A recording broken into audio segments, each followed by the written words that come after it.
And I realized that now is the time. And if I don't do it, I will never do it. And then the fear and the comfort and complacency and the great job and security, all those things will take me 10 years further and another 10 years. And then I'll look back and I will have those regrets that I've never tried something I really wanted to try. I'm Amy Jo Martin. Welcome to the Why Not Now show.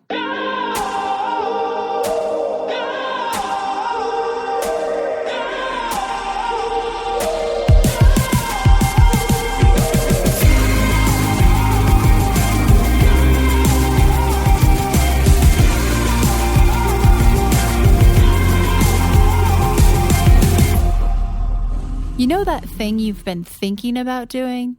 Yeah, that one. Why not now? Have you ever actually taken the time to ask yourself, what's stopping me? Let's talk it through. This is your chance to give that idea the attention it deserves and take action. Each episode, I have a chat with a fascinating person, from entrepreneurs to athletes, celebrities, my parents, rocket scientists, and all walks of life. We talk through a critical time when they've asked themselves, why not now? We dissect that day or even that moment, step by step.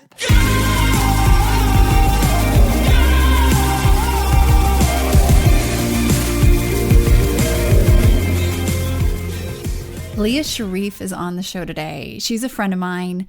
We are involved together in a stealth startup that is so exciting. Can't wait to share more about that. And she is a former corporate renegade, leading marketing at Qualcomm, turned just renegade, period. She is in a redreaming phase of her life. She has taken on her full-time role in interior architecture school and is also exercising other parts of her brain, her curiosity, and her interest. And it's so fascinating and relevant. Now, that's what Liya is doing. But as a result, you can tell her journey is not traditional. Let me tell you more about who Liya is. Liya does not conform. She is following her curiosity. We talk through her roots. She started dancing at age 9. She became a professional ballerina at age 16. As you can imagine, there was a lot of discipline in her life and suppression, but also this form of self-expression through dance. And we really kind of look into and dive into how that is informed how she leads her life now. It's not very often you hear of executives from global brands that leave and decide to pursue other things. Liya talks through how she did an audit of her life and she realized there was nothing wrong. She had this powerful, wonderful career.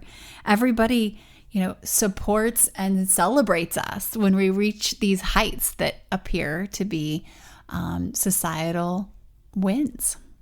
But she still decided to follow her curiosity. One of the things we talk about is the flexible time schedule that she was craving. We also talk through her desire to always know what it is to be a beginner, what it feels like to be a beginner. What I love about this is, although, yes, Liya may have started in a few new beginning points, her career collateral is transferable, right? Her intellectual collateral is also transferable. And so that equity and that influence just plugs right into that next thing, even though potentially from a core skills perspective, where she's now designing stools in interior architecture school, that might be toward the beginning phases, but she's able to leverage what she's learned in her experience along the way. Liya and I talk through her rigorous education. We talk through her point of view on Ukraine and the war. As a woman who lived in a scenario in society that was extremely intense, and then immigrated to the United States, she has some very strong opinions about what is going on right now. And we do discuss that. And I'm so grateful that she is open and she has been willing to share her voice, because it's not every day you get to hear from someone about their point of view on what's happening now. Something happened toward the end of our recording when we spoke for this interview, and I noticed behind Liya there was this piece of art, and it appeared to be the Ukrainian flag. Well, what you see is the blue of the flag kind of crying and bleeding into the yellow. And I said, "What is that behind you?" Because we were talking about Ukraine. And you will hear her point of view and how passionate and strongly she feels. And she said, "My husband painted that, actually." And I said, "Wow, that is such a cool piece." Well, long story short, her husband, who is also a corporate executive, still currently active in the corporate world, he has been experimenting and really exercising his desire to explore art. And sure enough, I have the piece sitting right here. It is called Crying Ukraine, and I'm also linking to the art on the show notes before on the Instagram account, Pete Lancia Art, PETELANCIAART. So you can go to Instagram and check that out. There's a link in the notes below. Let me share a little bit about this piece. So Pete is Liya's husband, and they have Liya's mother living with them. Now, one of Liya's mother's caretakers is Ukrainian, and Pete is very close to her. And she happens to play around with art as well. So in support of her, he tried something new for her, and that represented both how he felt toward the suffering going on and what he believes to be one of the emotions of every Ukrainian. Now, this was so incredible to receive in the mail. And I also just want you to know both Liya and Pete have shared a link. If you are looking to donate, looking to support, there is a link that they have provided that has been vetted, and it is a destination, a trusted source for where you can support and give if you feel that is something you want to do. I'll just wrap up by saying, a few months ago, I didn't know how to help other than donating. And I know a lot of people feel that way. And after being a few months out from the start of the war, and it's not quite as heightened in the news with the news cycle, one of the things that I fear is that these stories aren't being told. And I didn't know what else I could do. But what I did know is that if I kept that top of mind and in my awareness, if I continued to share with people my desire to help, something would start to happen. I would identify different opportunities.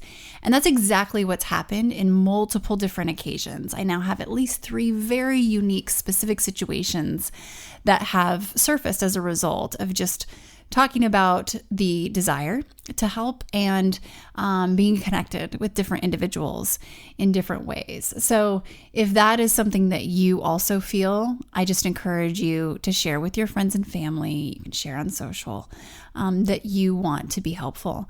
And that doesn't always come in the form of money. That's great if you can donate and support, but there are other ways that we can definitely support. So without further ado, here is the incredible Renegade Liya, and I hope you check out these links below in the show notes as well.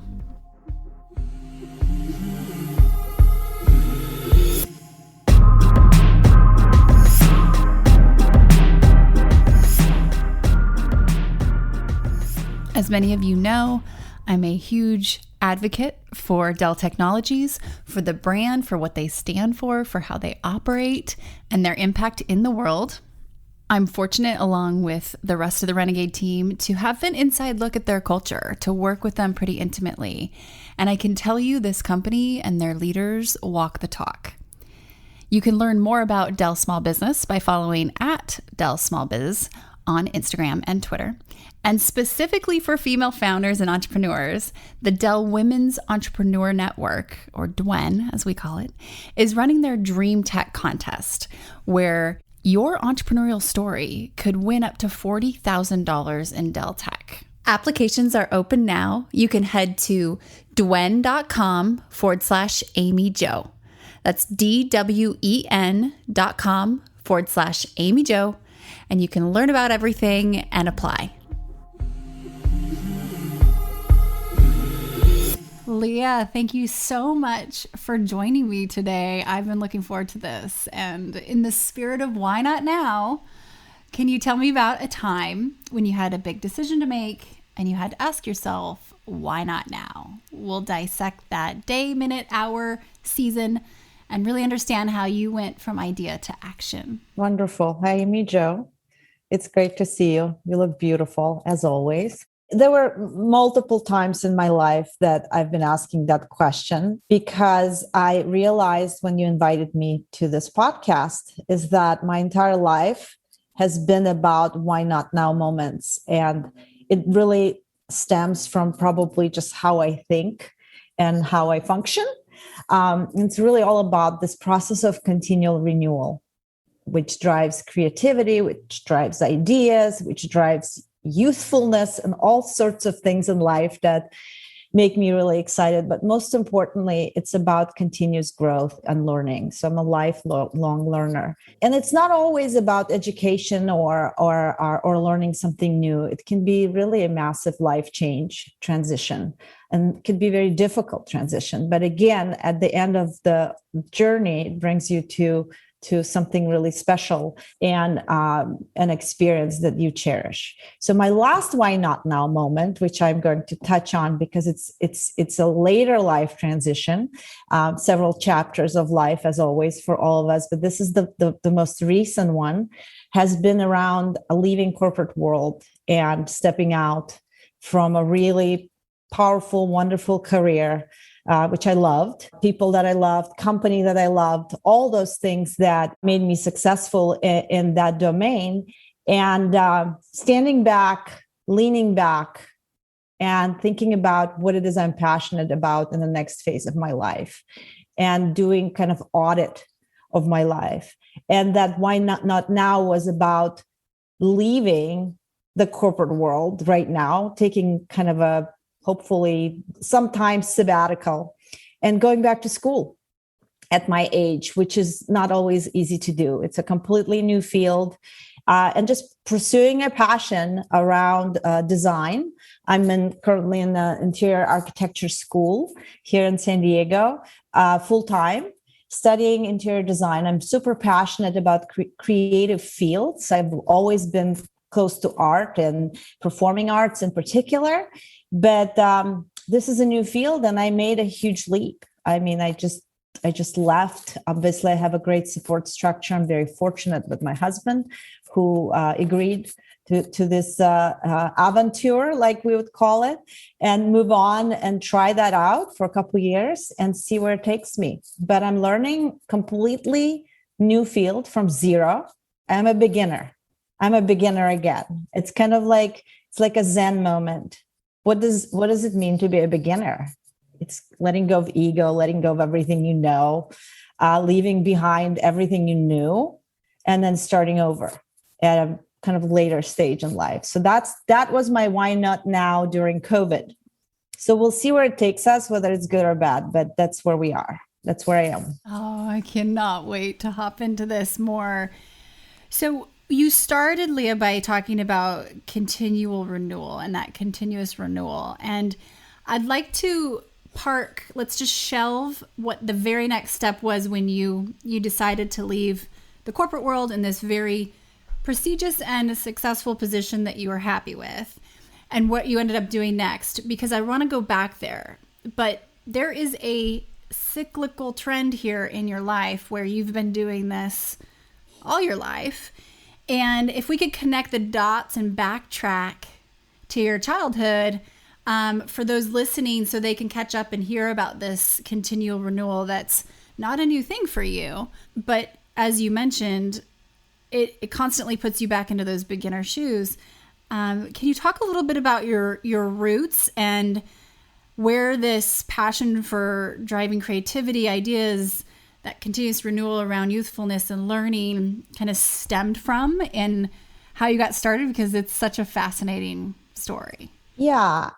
Well, I'll just take us back really quickly to where I come from. I come from a former Soviet Union, which is all over the news right now again, with this war that's going on in Ukraine.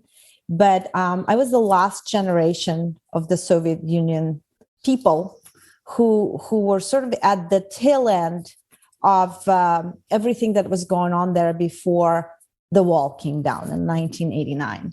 So I grew up there, and I lived in a country called Azerbaijan, Baku. As some know, that 16 countries were colonized by the Russian Empire, which is what again I'm reminding all of us as to why this war right now is so difficult, is because all these republics and countries, one of them I come from, and my mother comes from Georgia, which is also in the news a lot right now. We were all part of this huge Union colony. So I grew up in the Soviet Union. I learned Russian. I speak Russian. I'm actually Russian cultured partially. So we have very confused identities, like any colonies would. If you think about Africa with France, or other countries with Spain colonizing them, this is very similar. So we kind of grew up with this double identity of our own region, our own country and language, and then the Russian culture and Russian country and language. So I grew up in the Soviet Union. It was a closed country. It was a socialist country. It was behind the Iron Curtain. The Western ideas and ideals have been closed to us, and we have been exposed to them secretly. We secretly listened to jazz. We couldn't travel. We couldn't access goods and products that are available to everybody, and we didn't have a freedom of speech.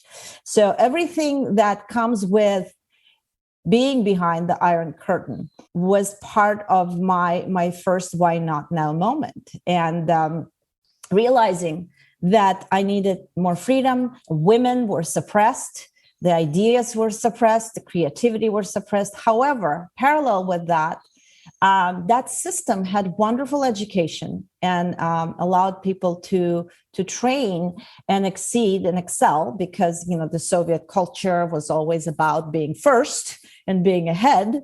So those values also have been embedded in me, and so I've received very rigorous education in dance.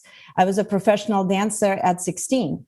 I had my degree, and I trained. They say 10,000 hours in something makes you a professional. So I trained probably more than 10,000 hours when I started at the age of 9 years old. So when I graduated, I was a professional dancer. It was a couple of years before my immigration. And that was the first big why not now moment that I needed to move out of this constrained environment. And I think that was, again, part of my personality of taking risks, moving into the unknown for betterment of myself and my family. And in that case, I was very young, and the decision was very clear to immigrate and to leave this suppressive environment and move into a place where my ideas and my pursuits can be both recognized and respected. But that discipline of the Soviet upbringing, that dance school, that dance education, has been at the foundation of all that I was able to achieve here. Not just my personality, what I have genetically, but really that environmental, really tough upbringing that used often negative reinforcement to arrive at the results. And so that was the first beginning of the seed of this change and the massive transformation. But it enabled me to grow again through this very difficult journey of immigration and establishing, assimilating. There's just years of assimilation when you come to a new environment of becoming something. The first part of my life was all about becoming. And now I'm about being. And so you have to arrive to that as an immigrant. You take a long time to become. Because even though you were something already in your old country and your old culture and your culture, when you arrive, you are essentially starting from zero again. And you have to become, assimilate, grow, build. And as a builder, I consider myself a builder. I build something. And maybe that's why I'm in interior architecture school, because it has to do with building environments. You build something beautiful, and hopefully it creates a shell that allows you to continue to grow inside and be comforted. So hopefully that starts an answer for you. I know it's a long way to get to an answer, but it's hard to talk about your life without having to go into some detail. It's just a lot of detail and memories from that part of my life. Oh my goodness. Well, thank you for sharing. It does shed so much light and connection to, where we started with the conversation. So we will circle back. I think back when we first met, Liya, a few years ago through our good friend Dan Kavi, who's been on the show. So listen back to his episode too. Hey, Dan. Love Dan. Hi, Dan. I was just voice noting with him earlier, thanking him for bridging us, because it's just been a joy to get to collaborate with you and get to know you. But likewise, that first conversation, I think Dan was pretty quiet and he listened to us talk. And he's such a good, loud listener, by the way.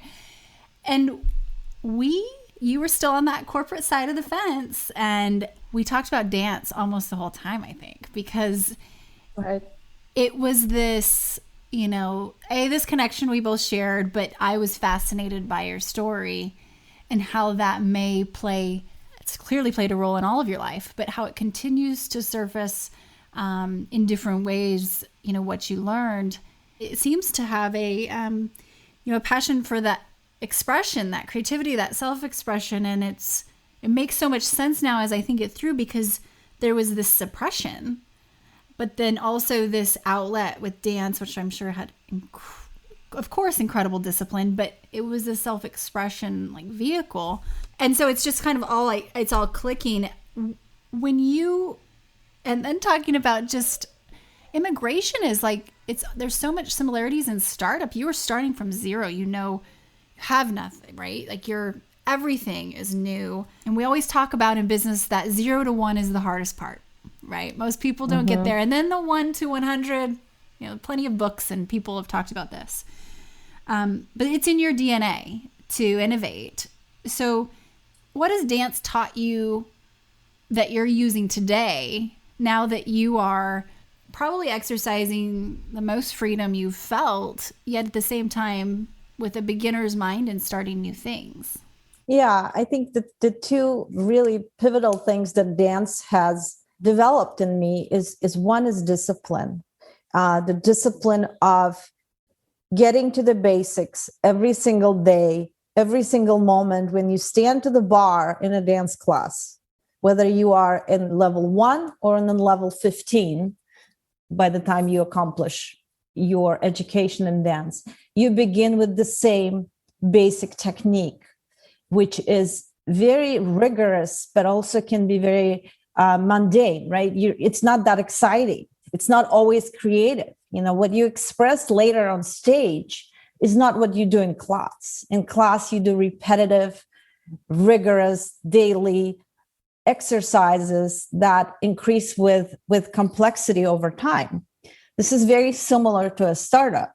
It's not always that exciting. You have small teams, you have many ideas, but you got to get back to the basics in order to build it.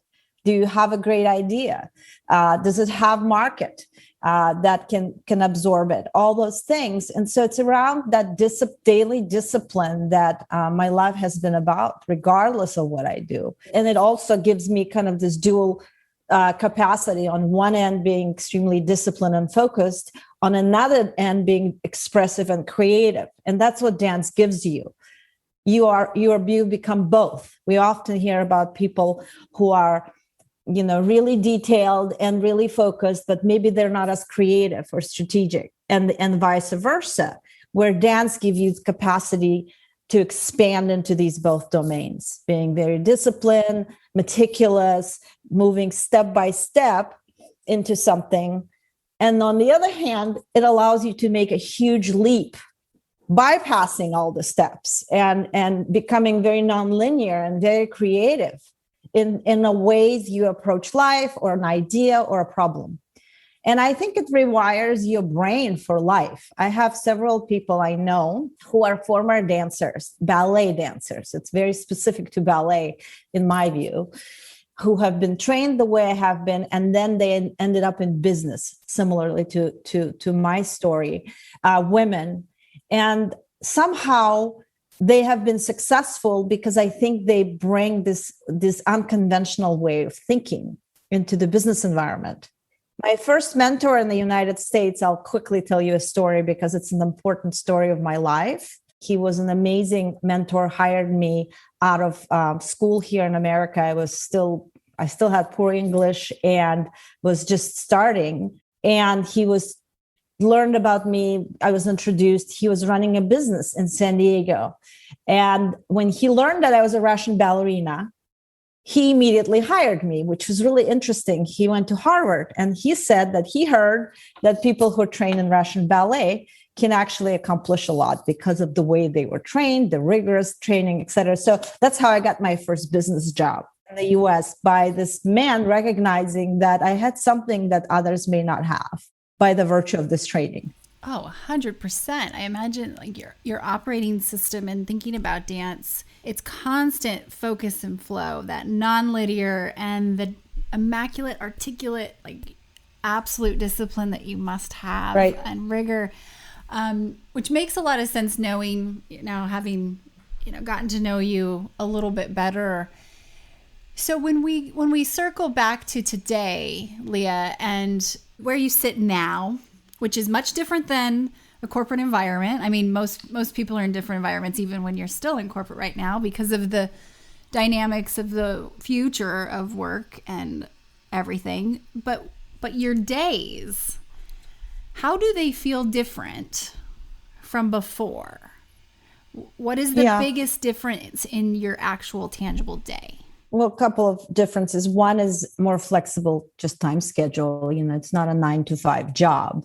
And you and I have not touched on the fact that we're both involved in a startup right now, but that also occupies my time. So even though I exited to have more free time, I actually have less free time now than I had before. And that's probably just part of my personality. But how it's different, it's more flexible, it's more fluid. And when I focus on my school projects, it's always about either doing something creative or something extremely challenging because I'm at zero base. So I'm constantly coming up from 0 to 1, from 1 to 2, from 2 to 6 in that field. And that basically continues all week long. I also don't have weekends anymore because when in the corporate world, well, a lot of us worked on the weekends and the roles that I've been, honestly. But it's different because I always have projects and they're fluid. So I'm constantly doing something. I'm always occupied. But let me just point at one thing that's happening right now that hasn't been happening in the corporate world. I'm in flow. And this concept of being in flow, I can only connect it to dance because when you come on stage or when you perform like you do speakership, you get in the zone and everything else past and the future is left behind. You're just in the present. So that's what I'm achieving now with my work and school is that all of a sudden I'm back in flow. And I think I just love that so much that it pulls me in. That's huge. I take copious notes every time I'm talking, and you should see the circles around and the quotes. This is so good. There's so many points that you just brought up that I'd love to acknowledge and talk more about. So for those listening, whether you are at a corporate job with a lot of structure, even if you're working from home, versus an entrepreneur, solopreneur, whatever you might be doing, what Liya said about she feels busier. You feel busier. You have more flexibility, but you actually have less time. I think that's an important point, and it's not right or wrong, but there are some things I've learned having made that leap as well, and worked with so many, especially women and leaders, in making that transition from what we considered structured, less control into much more flexibility and freedom, is that you can easily create a worse version of over-programming yourself and lack of boundaries. And I'm just going to call it a prison. You think you're leaving, but if you aren't intentional of what you choose to do and how it appears in your day, you can easily kind of fall back into actually a worse or overcorrect. So I really appreciate that you acknowledge that you're in flow, because that's the ROI right there, right? Like that's the carrot. But it's also not always, the grass is not always greener on the other side. It's sometimes the hopping the fence that's fun. And your flexible time schedule, perceived control is an ingredient of happiness. So that, the value of knowing that you do have flexibility if you want it. It's amazing how much we undervalue that in our society, but it's becoming more known. Yeah, and you can see mental health issues popping all over the place, lack of vacation, lack of ability to stop, 24/7 mobile devices that, we all never leave behind. It becomes a 24/7 on button. And so it is more difficult for me right now, taking back to the ballet training. It's very structured. So part of me have been in a structured environment my whole life. I would find that environment, whether it was one business, even in startups, when I had jobs in startups, they're still structured. Somebody else structures it for you. And in a corporate world, it's completely structured. So another why not now moment for me was to reteach myself not to be always in the structure. So by leaving corporate world, I am pushing myself in another discomfort zone, which is I have to figure out how to structure and find these boundaries, but I'm not trained to do that so well. So I'm learning that component as well as we go. All right, no, this is the boundary. Stop right here. Because I don't really know how to stop. I just keep going. And then I'm burnt out. And then that's that discipline that's resentful. Yeah. And then I'm resenting myself for being burned out. And then it's a really bad cycle. So it's better now. I'm much better at figuring out. But again, coming out of structured into unstructured is another reason I'm doing this.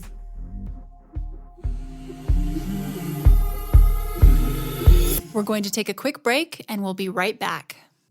Hi, everyone. If you are digging this podcast, please do us a favor and subscribe, rate, and review on iTunes. It just takes a moment and it means a ton to us. Was there a moment, you're a senior leader at one of the largest brands in the world, and you had the role, had the respect, you had the accolades and the success and case studies. Was there a moment where you just knew this isn't for me anymore? So it was during COVID when we were all in isolation. And as you know, a lot of people went through self-search and self-realizations and self-discovery, and it just kind of forced us inward. And that was the time when I realized that it is time for me to move on, even if it's not forever. Doesn't mean I'm never going to return in the corporate world. I'm never going to have a formalized job again. That's just that's not the plan. But the realization was, if not now, then when? And if I don't do this now, I will never do this. And then I will. And so I had this vision of a really old person, I don't know, 80, 90, myself, looking at myself into the present moment where I was sitting then, today, 2 years ago. And I realized that now is the time. And if I don't do it, I will never do it. And then the fear and the comfort and complacency and the great job and security, all those things will take me 10 years further and another 10 years. And then I'll look back and I will have those regrets that I've never tried something I really wanted to try. So that was the why not now moment that was triggered by this realization of looking at myself from the future to the present and seeing myself, what will make me happy. I actually want to have a job when I'm 80 that I'm really in love with. So not the job, but the work, do the work. And if you continue doing the work you love, it's no longer work. It's just, I'm really afraid of this idea of being retired. That concept, that really strange concept of being retired, taking trips, long trips, being that person who goes on trips. I'm horrified of that. No, I think this is huge. So you're a highly creative human being as it is, clearly. But the visualization exercise of you, imagine you during COVID, is probably right when we met. We probably met exactly 2 years ago today, I think. Exactly. It really was right then. And I can imagine you visualizing yourself when you're 80 or 85 And where my mind goes is like this spreadsheet cost benefit analysis of you worked very hard to climb a pretty tall ladder that had a lot of carrots along the way and incentives, and you were willing to jump off and really go into the unknown to not have potential regrets. So are you the type of person that makes a decision and you're like, okay, that's it, it's going to happen, we're moving forward? Or was this a long brewing? This time in my life, it was longer brewing. In the past, it was a lot more abrupt. So the older I got, I learned through meditation and the practice of stopping and doing an audit. And that audit, the older I gotten, the longer the audit took. Because this was a really huge decision. This was massive because it's just, you take everything you've assimilated in 20 years and the success of, to your point, the shattered glass ceiling as a woman from another country, all those components, and then making that big change. So it took me a while. And thank you for being honest about that, because I think there's sometimes some romanticism of just these knee-jerk reactions and jolts of why not now decision making. And usually that's not the case. It really isn't if you start digging into it, right? It was a brewing. And so those of you listening, if this is resonating and sounding familiar, it's okay to be give yourself grace in making this decision. A lot of times there's parallel and you're still climbing one ladder and maybe starting to build a boat over here. And you don't jump to the boat until you know the boat's going to float. But so what's the biggest surprise in all of this to you, this transition? The biggest surprise is how quickly other doors start opening up. And it's really interesting process. You walk out of something you're really successful at, and all of a sudden you feel there is a fear of missing out. Like, who are you? Your identity is shattered. You're not sure who you are anymore because you're starting something as a beginner after 20 something years of building another career and expertise. And that fear is palpable. Like, you feel it. It's like in your chest. So you start searching for something and grasping at the old things that you know versus the new things that you're learning. But the biggest surprise is that the skill set that you accumulate, the expertise that you have, is valuable. Within 6 months, I recognized that what I've done before has value regardless of what I'm doing now. So I can combine all those things. I can fuse them together. It's not scientific. It's more of art. But the doors started opening up, and I started finding opportunities and interesting conversations with people that really did not require for me to completely leave behind what I already knew. And it's clear how much you crave being uncomfortable because you've seen the reward of that. Yet at the same time, that bar keeps getting higher of what it means to be uncomfortable. So this was clearly a biggie. But you're basically, that career collateral that you created over those 20 plus years was transferable. You realized, right? Like there's still equity that you're capitalizing on, which is something that I think that we think we are starting over from scratch. And yeah, maybe some skills but it's always that intellectual capital and that career collateral have opened these doors for you. So I know you and I are working on something pretty special together, and we might tap dance around this topic because we're still in stealth mode, but there's a few things we can say in this incredible startup that really, it's healthcare, bridging, innovative technology and machine learning to bring into healthcare. And this is one of the doors that open for you. How do you evaluate whether or not, clearly you've gone through this one and it's a huge mission, but it's also, you're in your zone of genius when I witness, what you've been able to bring to it. Is there a filter that you go through? Like, yes, no, yes, no. Okay. Let's talk about it. I think it's an experience of the gut check. even though we call it a gut check and an instinct, that really is not. It's really enough time has passed, enough jobs been done, enough work has been touched, enough people have been met to know better.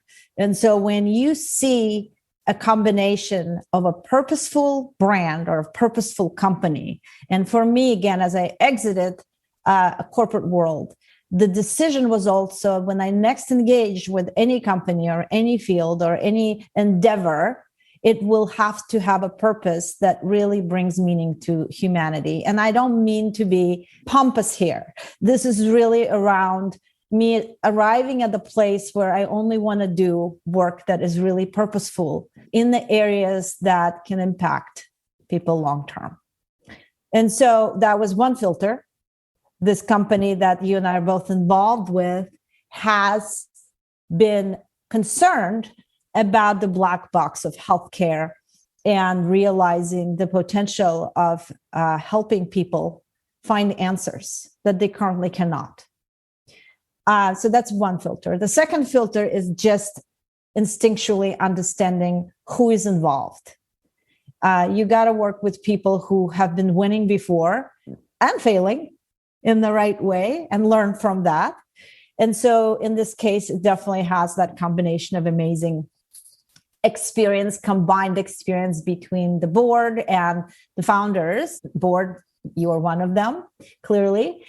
So that combined expertise of success and just instinctual knowledge of how to build something that is really needed. So finding that white space in the marketplace. So I kind of recognize that, okay, there is a white space and there is a large market that exists for that. So when you have a combination of all of those elements, I think it becomes pretty easy to make those decisions, at least for me.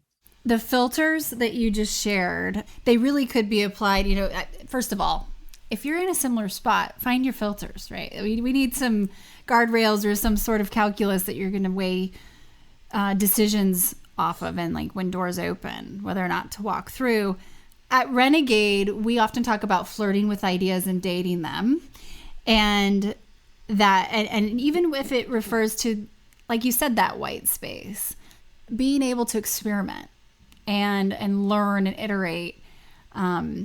So when you were talking about intuition and you're talking about, you've been around the block, you've seen enough brands, it's not gut.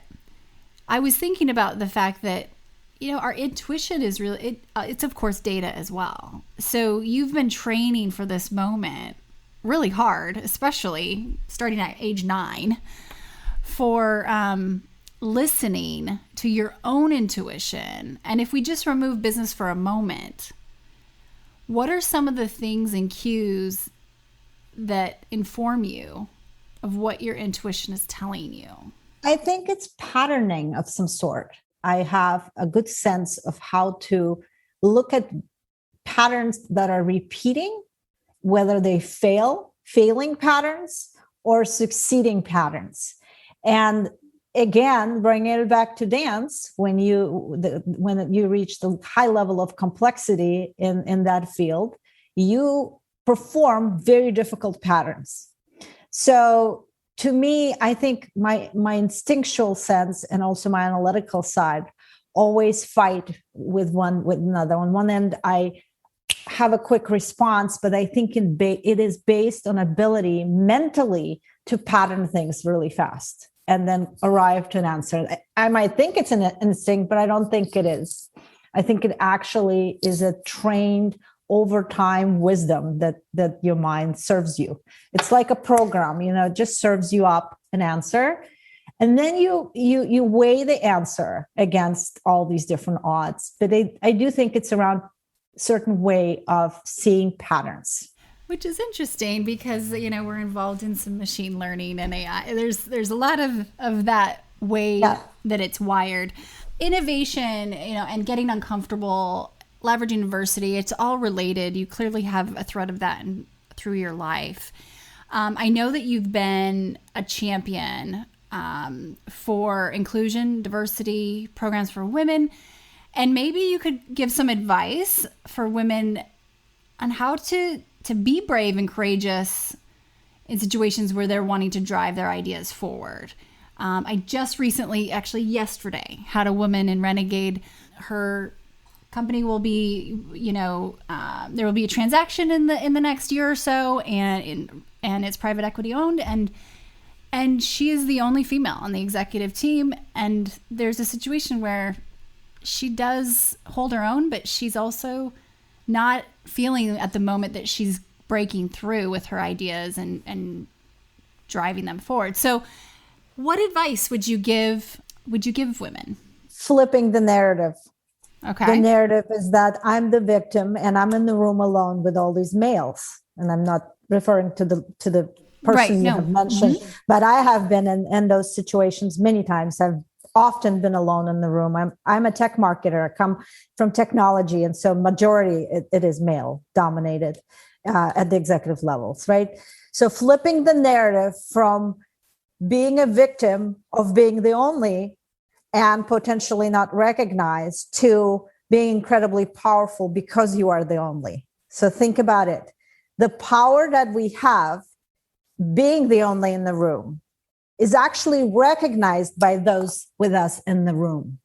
So by flipping that narrative and standing in your own power immediately resets how you behave, how you communicate, and how you receive that perceived sense of not being accepted. It's amazing. Absolutely.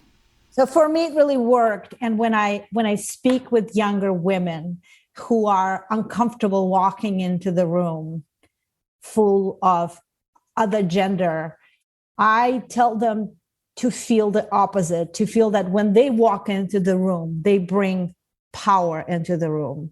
They bring something into the room that others are anxious about, uncertain about, unclear about. So own that. And so I know it's easy to say, but when you start flipping that narrative as much as possible, you will recognize that people around you respect you even more for that. And I look at the successful case studies, the seeing is believing, of course. And so as people see you do that, as they see others, it speaks to the need and the responsibility for us to share our own journeys and how we've navigated, because otherwise, how do we expect that to serve forward? So sharing from a place of service versus look at what I did. It's not about that. It's about being at service, being a guide, not the hero. And thank you for doing what you've done and demonstrating that and being willing to talk about it. So I have a few rapid fire questions if you're game. We'll play a hot seat round. Okay. Okay. Liya, what keeps you up at night? I actually sleep really well. That's amazing. I don't really stay up at night. My cat. That's a great answer. I wish I She walks on me. She walks on me. I love it. Enjoy that. When you hear the term renegade, who do you think of? Revolutionary. Somebody who is really actively rebelling for change. What's one lesson you find yourself learning over and over? That the more I know is the less I know. No. It's a tough one, isn't it? I just said the same thing like 2 days ago in a different way. It's like, wow, this continues to get stronger. And I would just add to that, just become humbler. Be more humble, be more humble, be more humble. That's really a repeat component I have to speak to. Is there something you've recently read or watched or seen that sparked you to go from inspiration, idea to action and motivation to take some steps forward? For me, it's this war in Ukraine. I don't need to repeat what we all see. There's a lot we're seeing, but I think it's all about acting with words, acting with action in support of this war ending. Not just saying, not just using words, but being very active in ways that you can either influence others or influence change when it comes to this war. And the goal is to end it. Mm. And because people are listening, they can't necessarily see what I see, but behind Liya is a blue and yellow piece of art, it appears. it's interesting how that just sitting there behind you this entire time has brought an energy of and yours forward, especially given your background. And thank you for sharing that. I have to mention, this is my husband's art. Is it really? This piece is called Crying Ukraine. You can see that the flag is dripping from one color into the next. And to me, that is a beautiful expression. And again, those are continuous actions that we can take, either by donating, creating something that can bring relief to the people of Ukraine. Thank you for sharing that. That's really cool. I didn't know he was an artist. You are all very multifaceted and talented. We are a Renaissance family. I love it. Does he sell his art? He hasn't, but he also discovered during COVID that he wants to just try to paint, and he's doing it for joy, but who knows where it goes. He's been painting for 2 years. Does he have an IG account Instagram account for it by chance? Because people might want to see this Crying Ukraine piece. Yeah. We need to get that. But a lot of people who've seen this piece are really have gotten really emotional, and he just threw it together over the weekend. This was his idea, and I loved it. Wow. Yeah. I love it. Okay. I know a girl. I know someone who could help you on that social stuff. Amazing. Wow. I want to just tag on to what you just said, because when the war first started, I was absolutely obsessed and couldn't stop, watching, just like so many others, and listening, and Twitter and in the news. And I think, like all of us, we say to ourselves, well, what can I do? And once we at least surface that question, it's amazing how our awareness will start finding answers. Maybe not right that moment, but just keep asking, because your mind and your subconscious will stick there. And I've arrived at a few different ways that I would have never thought of. Not as obvious, but they work for me. And so you might be surprised at how creative your mind gets, or the energy you exude that attracts others who will help you get more creative or be what she needs. So I think sometimes we might feel so far removed. We're not when we choose not to be, but it's first getting it into the awareness and that desire, and then being willing to take action. I'm very grateful for what you're doing. And I think you're doing exactly the right things. You're coming from your authentic self, and you're asking what it is I can do. So you're interviewing people from the region. I think you were going to mention that, but those are the acts of kindness. What's not an option is not paying attention, because this war will change all of our lives. It's really the world war. It's not just Ukrainian-Russian war. Because of where I come from, I recognize what this is all after. And it's existential. And so the goodness of what you're doing by bridging that with your listeners, with your viewers, because a lot of people don't understand why this war is gaining so much attention.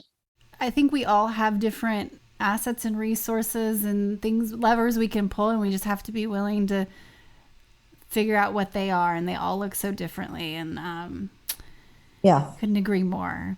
So let's bring it home here. So Liya, you started dancing when you were 9. You went pro when you were 16. Let's go back to that 16-year-old.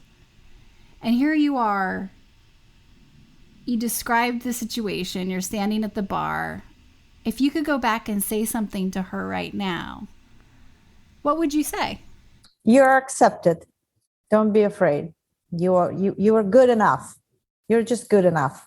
Thank you so much for sharing your time and wisdom and the important work that you're doing. And by exposing your journey, others will be aware of what theirs could look like more too, in their own way. Thank you for this conversation. I just so enjoyed it. And I so enjoy you. You're just brilliant. Thanks for everything you're doing with all of your renegades. Likewise. And all these women that are benefiting from your wisdom. Thank you. Oh, well, you are definitely a part of the community. And for those of you who heard us kind of teasing, we weren't doing that out of this stealth project that we're working on, this company. We will be sharing soon. So know that that's coming very soon. And we cannot Super exciting. Cannot wait. Thank you, Amy Jo.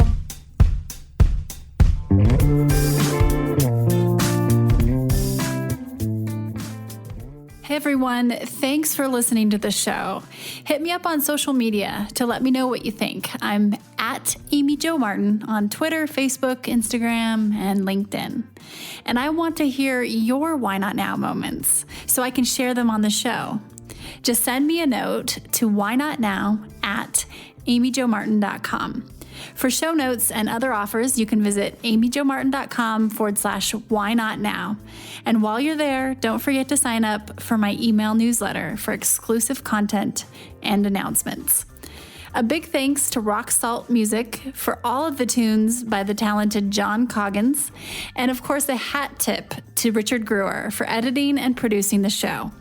I'll see you next time. And until then, why not now?